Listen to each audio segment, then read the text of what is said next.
Bienvenue dans un nouvel épisode de L'amour sur roues et talons, l'émission où l'on dévoile toutes les histoires juteuses du monde des rendez-vous accessibles. Je suis Worez, votre guide pour naviguer dans le monde des rencontres avec un peu de peps et beaucoup de classe. Moi, c'est Joe, là pour vous donner le point de vue des gars et partager quelques histoires de rendez-vous gênants qui vous feront reconsidérer tous vos choix amoureux. Le sujet d'aujourd'hui, les désastres des rendez-vous accessibles. Vous savez ces moments où vous vous dites « ça pourrait être sympa » pour réaliser que c'est un aller simple vers la cringe totale. Oh, j'ai des histoires pour toi. Disons juste que quand on est un gars en fauteuil roulant, le romantisme passe parfois au second plan, ou sur une rampe, si tu vois ce que je veux dire. Ouh, maintenant je suis curieuse. Allez, commence avec le pire rendez-vous que tu aies jamais eu. Raconte. D'accord, imagine, je sors avec cette fille, appelons-la Sarah. Elle semble sympa, mignonne et très branchée fitness, ce qui aurait dû être mon premier drapeau rouge. Les fans de fitness et les rendez-vous en fauteuil. Je vois venir le truc.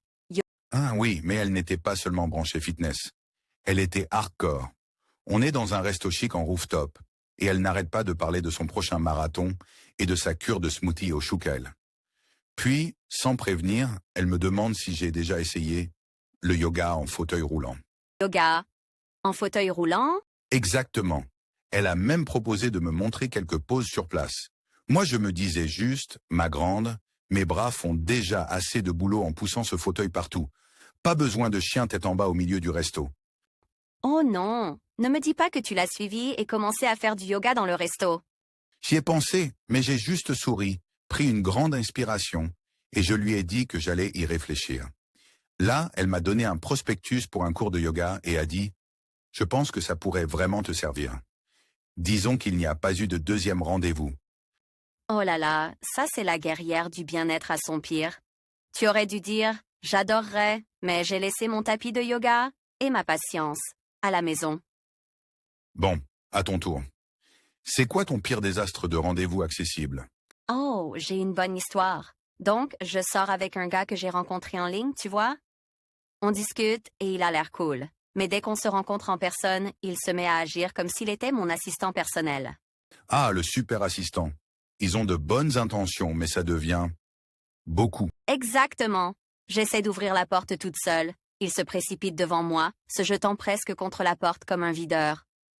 Puis, j'essaie de tirer ma propre chaise, et il insiste pour le faire à ma place. Mais il est tellement maladroit qu'il a failli me la tirer dessous moi. Donc, il essaie d'être un héros, mais il te met en danger à la place? En gros. Mais le pire, c'est qu'à la moitié du rendez-vous, il décide de commander mon repas pour moi. Il dit « Je pensais juste que tu aurais peut-être du mal à lire le menu. » Quoi? Est-ce que tu avais mentionné quelque chose sur ta vision? Peut-être que tu aimes commander toute seule? Exactement. J'étais complètement déconcertée. Le pire, c'est qu'il m'a commandé une salade. Qui commande une salade lors d'un premier rendez-vous? Il n'a même pas demandé si j'aimais ça. Waouh! Besoin de contrôle, on dirait? J'aurais commandé le plat le plus épicé du menu juste pour le voir transpirer. Bon, voyons ce que nos auditeurs ont à dire. On vous a demandé de nous envoyer vos propres désastres de rendez-vous accessibles, et vous n'avez pas déçu. Le premier vient de Liam. Il dit « Je suis sorti avec une fille qui était tellement nerveuse qu'elle m'a demandé si je pouvais lui faire un tour de fauteuil dans le resto. » Qu'est-ce qu'elle attendait, des auto-tamponneuses? Liam, tu es un héros de ne pas être parti immédiatement.